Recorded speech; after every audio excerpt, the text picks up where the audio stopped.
করে আমাকে দেশ ছেড়ে যেতে হয়েছে। It is true. এই বোমা হামলা যেটা আমার উপরে ঘটিয়েছিল, এবং যখন জ্ঞান ফেরার পরে আমি একটা কথাই বলেছিলাম যে শেখ হাসিনাকে বাঁচান, তখন বিএনপি নেত্রী খালেদা জিয়া বলেছিলেন যে আমরা নাকি আমাদের বোমা হামলা নিজেরাই ঘটিয়েছি, নোবেল পুরস্কার দেওয়া হয়। এমন এমন লোকও আছেন যারা শান্তির সাথে জড়িতই না, কিন্তু তারা নোবেল পুরস্কার পান। আমি আমি আমি আমাদের সজীব ওদের জয় একটা ফেসবুকে এই যে আমেরিকা গত 2 দিন আগে একটা স্ট্যাটাস দিয়েছেন, 3-4 দিন আগে, বিএনপি জামাতের সরকারের 100 দিনের সন্ত্রাসী কার্যকলাপে নিহতের সংখ্যা ছিল 100 দিন, মাত্র 100, এবং যা দিয়েছেন উনি সব কয়টা হলো মিডিয়ার থেকে নেওয়া। আমার হাতে কাগজগুলি আছে এবং এগুলি সব মিডিয়ার থেকে দেওয়া। যে 2001 সালে বিএনপি ক্ষমতায় আসার পর আপনাকে আসলে দেশ থেকে চলে যেতে হয়েছিল।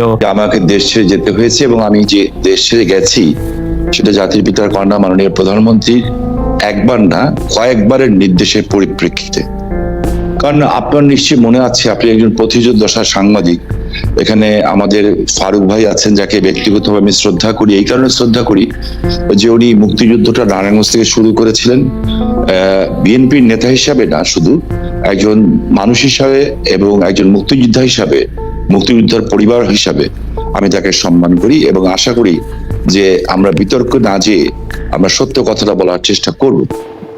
ওই গোলাম আজম গং, শুধুমাত্র এই গোলাম আজম গং কথাটা উচ্চারণ করেছিলাম যে তাদের এই নারায়ণগঞ্জের পবিত্র মাটিতে প্রবেশ নিষিদ্ধ। এই কথা বলার পরিপ্রেক্ষিতে কিন্তু 2001-এর 16 জুনে, এরপর আপনি দেখবেন তার কিছুদিন পরে জামাতের গোলাম আজম 3 জায়গায় ঢুকতে যান, মুন্সিগঞ্জ, নরসিংদী ঢুকতে পারেন নাই। তখন জামাতের মজলিসে শুরা মিটিং করে, মিটিং করার পরে জামাতের শামীম ভাই, আজম সাহেবকে, শামীম ভাই আপনি আসছেন এবং ফারুক ভাই আসছেন, সেজন্য আমাদের অনেক প্রশ্ন আছে। আপনি যদি একটু সংক্ষেপে বলতেন, আমাদের আসলে প্রশ্নের শুরু শেষ নাই, এত প্রশ্ন আপনার কাছে ফারুক ভাইয়ের কাছে। জি জি জি জি আমি চেষ্টা করব যে মানে তাড়াতাড়ি শেষ করতে, কিন্তু আমি যদি সাবজেক্টটা বলতে না পারি তাহলে তো উত্তরটা দিতে পারবো না, তাই না? জি জি। তো থিং ইজ লাইক দ্যাট। তো যাই হোক, পরে নিজামী সাহেবকে ইয়ে করা হয়, জামাত ইসলামের আমির তৈরি করা হয়, এবং তারপরে আমাকে দলের থেকে জানানো হয়, সরকার প্রধান থেকে প্রধানমন্ত্রী জানান যে আমার উপরে হামলা হবে। আমাকে ঢাকা থেকে বলা হয়, আমি সেটা শুনি নাই। আমি ভেবেছিলাম যে ওরা সামনের থেকে মারবে, তো মুক্তিযুদ্ধের সন্তান তো সামনের থেকে মারলে ফেস করতাম। কিন্তু নারায়ণগঞ্জে 2001-এর 16 জুনে বোমা হামলা হয়, যেখানে 20 জন মানুষ নিহত হয়, এবং আমার এই হাতটা খুলে যায়, বা পাটা অচল হয়ে যায়, আমি পঙ্গু হয়ে যাই, এবং সেই শক্তি তখন ক্ষমতায় আসে। এবং আপনি শুনে অবাক হবেন, আপনি একজন ম্যাজিস্ট্রেট ছিলেন, আপনি আইনের ছাত্র, আমিও আইনের ছাত্র। এই বোমা হামলা যেটা আমার উপরে ঘটিয়েছিল, এবং যখন জ্ঞান ফেরার পরে আমি একটা কথাই বলেছিলাম যে শেখ হাসিনাকে বাঁচান, তখন বিএনপি নেত্রী খালেদা জিয়া বলেছিলেন যে আমরা নাকি আমাদের বোমা হামলা নিজেরাই ঘটিয়েছি, কারণ জাতির পিতার কন্যা শেখ হাসিনার পরিবারের নিরাপত্তা আইন পাশ করার জন্য। এবং 16 জুনের এই বোমা হামলার ঘটনা যখন বিএনপি ক্ষমতায় আসে, তখন কিন্তু আমাদের উপরেই চাপিয়ে দেওয়া হয়েছিল, শুধু আমার উপরে না, আমার বাড়ির বউ, ভাবি, মেয়ে, ছেলে, ভাই, সবার উপরে চাপানো হয়েছিল। খালেদ ভাই, আপনার অনুষ্ঠানটার নাম হচ্ছে যে খালেদ মহিউদ্দিন জানতে চায়, এটা আপনার অনুষ্ঠানের নাম, তাই না? আর আমার বক্তব্যটা হচ্ছে, আমি খালেদ মহিউদ্দিন সাহেবকে কিছু বলতে চাই। নোবেল পুরস্কার দেওয়া হয়। এমন এমন লোকও আছেন যারা শান্তির সাথে জড়িতই না, কিন্তু তারা নোবেল পুরস্কার পান। আপনি নজরুল ইসলাম সহ নারায়ণগঞ্জের র্যাবের ক্ষেত্রে আপনি স্পষ্ট বলেছিলেন যে র্যাব এরকম অনেক কাজ করছে, নারায়ণগঞ্জে করছে। জি, সেটি আপনি একটু যদি বলেন যে আপনি এখনো এরকম মনে করেন। আমি বলতে চাচ্ছি, দেখেন, জি, যখন নারায়ণগঞ্জে 7 মার্ডার হলো, আমি কিন্তু উইদিন 45 মিনিটসের মধ্যে, 45 মিনিটের মধ্যে দেশের সর্বোচ্চ জায়গায় আমি এই খবরটা পৌঁছে দিই, কারণ আমার কাছে খবর এসেছিল যে এই ঘটনা র্যাব দ্বারা সংগঠিত হয়েছে, র্যাবের কিছু মানুষ দ্বারা সংগঠিত হয়েছে, এই মেজর আরিফ সহ এরকম যারা আছে। হ্যাঁ, এবং আমি বিষয়টাকে আগের থেকে আজ করছিলাম যে এরকম কিছুটা ঘটনা ঘটতে পারে, বিকজ তারা ডিস্ট্র্যাক্ট হয়ে গেছিল। ডিস্ট্র্যাক্ট হয়ে, যেহেতু আমি এলাকার মানুষ, আমাকে সবকিছু খবর রাখতে হয়, এবং আমি স্বরাষ্ট্রমন্ত্রী মহোদয়কেও জানিয়েছিলাম বিষয়টা যে something is going on, but এত বড় দুর্ঘটনা হবে এটা আমি বুঝতে পারিনি। কিন্তু দেখেন, যখন এই ঘটনা ঘটলো, আমি কিন্তু আমার ভয়েস রেজ করেছি এবং এই জন্য আমার জীবনের শঙ্কা ছিল, কিন্তু আমি সমর্থন পেয়েছি কার? আমি সমর্থন পেয়েছি জাতির পিতার কন্যা মাননীয় প্রধানমন্ত্রী শেখ হাসিনার। এবং তখন যখন র্যাবের যারা ঊর্ধ্বতন কর্মকর্তা ছিলেন তারা আমাকে তখন ভুল বুঝেছিলেন, কিন্তু 48 ঘন্টা পার হতে হতে ওনারা যখন তদন্ত করে দেখলেন যে আমার কথা সত্য, তার পরিণতিতে কিন্তু সাবজেক্ট এইটা যে খুন হয়েছে এটা সত্য, এইটার চেয়েও বড় সত্য হচ্ছে এত বড় বড় উচ্চ পদস্থধারীরা এখনো কিন্তু জেলখানায় আছেন এবং অনেকের যাবজ্জীবন হয়েছে, অনেকের ফাঁসি হয়েছে। শামীম ভাই, আপনাকে শুধু কোন অপরাধ হবে কিন্তু বিচার হবে কিনা সেটি দেখার বিষয়। শামীম ভাই, আপনাকে প্রশ্নটি করে রাখি, আমি ফারুক ভাইকে শুনে এসে আপনাকে শুনবো। প্রশ্নটি হচ্ছে যে আপনি নারায়ণগঞ্জের 7 মার্ডারের ক্ষেত্রে যেরকম ভয়েস রেজ করেছিলেন, আইন শৃঙ্খলা রক্ষাকারী বাহিনীর সর্বোচ্চ কর্মকর্তা যারা ওইখানে নারায়ণগঞ্জে ছিলেন তাদের সবার বিরুদ্ধে এরকম কোন সিচুয়েশন আর এই গত 4-5 বছরে হয়েছে কিনা যে আপনি ভয়েস রেজ করতে পারতেন?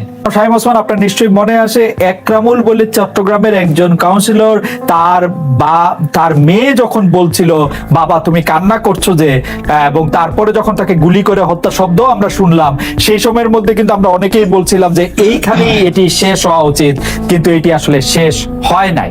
জনাব শামীম ওসমান। জি, আমি আপনার সাথে 100% একমত। আমি কোন অবস্থাতে একজন মানুষ হিসাবে পৃথিবীর 800 কোটি মানুষও যদি চায় একজন মৃত মানুষকে জাগিয়ে তুলবে, তা তো জাগিয়ে তুলতে পারবে না, তাই না? তো একজন মানুষকে আমি গুম করে দিব, খুন করে দিব, এই বিষয়টাকে আমি একজন মানুষ হিসাবে আমি যদি মৃত্যু হয়ে যায় আমার, আমি কোনোদিন এটাকে সাপোর্ট করব না। এবং অতীতে কে কি করেছে সেই জন্য আমাকে একই পথে চলতে হবে, আমি সেটাকেও মনে করি না। এবং উনি ওইখানে বলেছেন 100 দিনে নিহতের সংখ্যা ছিল 1200, ধর্ষণের ঘটনা গড়ে প্রতিদিন 4টি, খুনের সংখ্যা গড়ে প্রতিদিন 6 জন। থানার ওসিও নিজের যান বাঁচাতে জিডি করেছিলেন। হ্যাঁ, এখন আমি এই কথা দিয়ে এটা প্রমাণ করতে চাই না যে ওনারা করেছেন দেখে আমাকে করতে হবে, এটা আমি বলতে চাই না। অফকোর্স ইলিয়াস আহমেদ চৌধুরীকে আমি চাই রাষ্ট্রের দায়িত্ব, কিন্তু বিএনপির কথা এখানে না থাক, আপনি আমাকে বলেন তো যে গত 20 বছরের মধ্যে এরকম কখনো হয়েছে যে আন্তর্জাতিক ভাবে বাংলাদেশকে যারা বাহিনী আছে তাদেরকে এই গুম খুন তারপরে হচ্ছে বিচার বহির্ভূত হত্যাকাণ্ড তাদের জন্য আসলে স্যাংশন দেওয়া হয়েছে, প্রশ্ন তুলেছে, এরকম 20 বছরের মধ্যে এরকম ঘটনা কখনো ঘটেছে নাকি আন্তর্জাতিক সম্প্রদায়? এইটার উত্তর কিন্তু আমাদের সাবেক আইজিপি সাহেব, আপনি যে প্রশ্ন করেছেন ডক্টর বেনজির আহমেদ, উনি কিন্তু খুব আমেরিকাতে বসেই এই প্রশ্ন উত্তর দিয়েছেন এবং উনি 3টা লবিস্ট ফার্মের নামও বলেছেন এবং এই লবিস্ট ফার্মের মাধ্যমে কিভাবে এই তথ্য বিকৃত করা হয়েছে সেই কথাটাও কিন্তু উনি বলেছেন। এখন দেখেন, এইখানে কথা বললে তো অনেক কিছু বলা যায়, আন্তর্জাতিক মাধ্যম যা বলবে তা বেদবাক্য, আর আপনি আমি যা বলবো তা অসত্য। কিন্তু সাহেব আপনি আমি যা বলবো তা অসত্য বা বেদবাক্য না হলো মানে আমাদের কি খালি সরকারের কথাই বিশ্বাস করতে হবে? আমরা বিএনপির কথাও বিশ্বাস করতে পারবো না, কোন মানবাধিকার সংস্থার কথা বিশ্বাস করবো না, বিদেশের কথা বিশ্বাস করবো না, আমাদের খালি সরকারের কথাই বিশ্বাস করতে হবে? আমরা যেটা চোখে দেখবো এবং যেটা বুঝবো সত্য, আমরা সেটাকেই বিশ্বাস করব এবং সেটাকে বিশ্বাস করা উচিত। আমি আপনাকে একটা জিনিস স্পেসিফিক্যালি বলতে চাই খুব পরিষ্কার ভাবে, আমি একজন হিউম্যান বিং হিসাবে আমি কোনো ধরনের হত্যাকাণ্ডকে আমি সমর্থন করি না এবং করা উচিত না, তাহলে আমি মানুষ হিসেবেই গণ্য হব না। এখানে একটা লিস্ট আছে আমার কাছে, বিশাল লিস্ট। আমাদের IB Rahman, S M Kibria, Asanullah master, Momtaz ভাই, গোপাল কৃষ্ণ মুহুরী, অধ্যাপক হুমায়ুন আজাদ, অধ্যাপক ইউনুস, এরকম দেশ বরেণ্য ব্যক্তিদের নামের লিস্ট আছে আমার কাছে এখানে প্রচুর, যেগুলি এবং ইভেনচুয়ালি ফারুক ভাইদের সময় ব্রিটিশ হাই কমিশনার যখন শাহজালাল বাবার মাজারে গেছিলেন, ওনার উপরে বম ব্লাস্ট হয়েছিল, ওখানে কিন্তু মানুষ মারা গেছিল।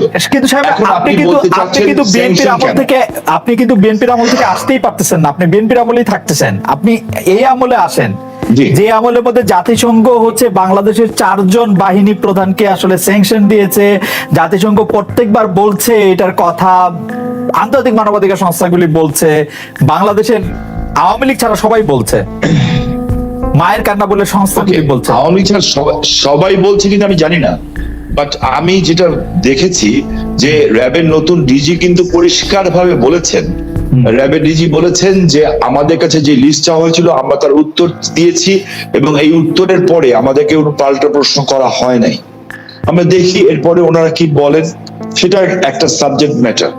আর দ্বিতীয় যে সাবজেক্ট ম্যাটার হচ্ছে যে আপনি খুব ভালো করে বুঝেন, আমিও বুঝি, ফারুক ভাইও বুঝেন, যে পলিটিক্স কিন্তু এখন নিজের দেশে হয় না, এই পলিটিক্স কিন্তু এখন একটা গ্লোবাল পলিটিক্স। এখন যে যেভাবে খেলে, কেন বাংলাদেশে রোহিঙ্গা ঢুকে, কেন বাংলাদেশের বর্ডারে এসে আজকে বোম পড়ছে, এখানে অনেকে নীরব আমরা সরব, কেন অনেকে নীরব অনেকে সরব কেন, এই বিষয়গুলি কিন্তু দেখার বিষয়। ওই লিস্টের মধ্যে তো 3 জন ভারতের বিচ্ছিন্নবাদীর নাম ছিল যারা এখন প্রকাশ্যে না, 3 জন ভারত না, কিন্তু কেন আমি দুইটা জিনিস স্পেসিফিকলি জানতে চাই। যে গতকাল প্রধানমন্ত্রী শেখ হাসিনা তার সংবাদ সম্মেলনে বক্তব্যের মধ্যে স্পষ্ট বলেছেন যে র্যাব এরকম করছে কারণ র্যাবকে প্রশিক্ষণ দিয়েছে হচ্ছে আর আমেরিকা। আমেরিকা যদি র্যাবকে ভালো প্রশিক্ষণ দিত তাহলে হয়তো ভালো কিছু করতে পারতো। আপনি এইটার মানে কি বুঝবেন যে আসলে র্যাবকে ওই প্রশিক্ষণই দেওয়া হয়েছে যে প্রশিক্ষণ আমেরিকা দিয়েছে এবং র্যাব এখন যা করছে, তাই না? আর দ্বিতীয় কথা হচ্ছে যে না সাহেব আপনি বলেন যে মানে র্যাবকে তো প্রধানমন্ত্রী স্বীকার করছেন যে র্যাব যেমন প্রধানমন্ত্রী এখন দেখেন, আপনি যদি কথার একটা পার্ট ধরেন তাহলে কথাটা মানে এটা হয়। উনি মাননীয় প্রধানমন্ত্রী জাতির পিতার কন্যা, উনি এটা বলেন নাই, উনি কথাটা এইভাবে বলেন নাই। উনি বলেছেন যে RAB is trained by USA, এই কথাটা উনি বলেছেন। এবং তার সাথে সাথে উনি আরেকটা কথা বলেছেন যে ইউএসএ কি এখন চায় না যে র্যাব সন্ত্রাস দমন করুক, কারণ এই র্যাব সন্ত্রাস দমনে এবং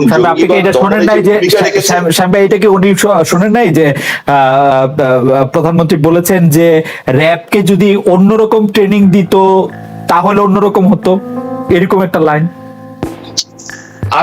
আমি কিন্তু খালেদ মহিউদ্দিন, আমি এই ব্যাপারে একটা উত্তর দিতে চাই, করতে চাই। জি দিবেন সাহেব, শেষ করুন শেষ করুন প্লিজ। আমি একটা কথা বলতে চাই যে দেখেন, আমি কিন্তু র্যাব যখন গঠন হয়েছে যে এই এরা অনেক ভালো কাজ করেছে, এদের দ্বারা অনেক সব শ্রেণী পেশার মানুষের মধ্যে ভালো খারাপ আছে।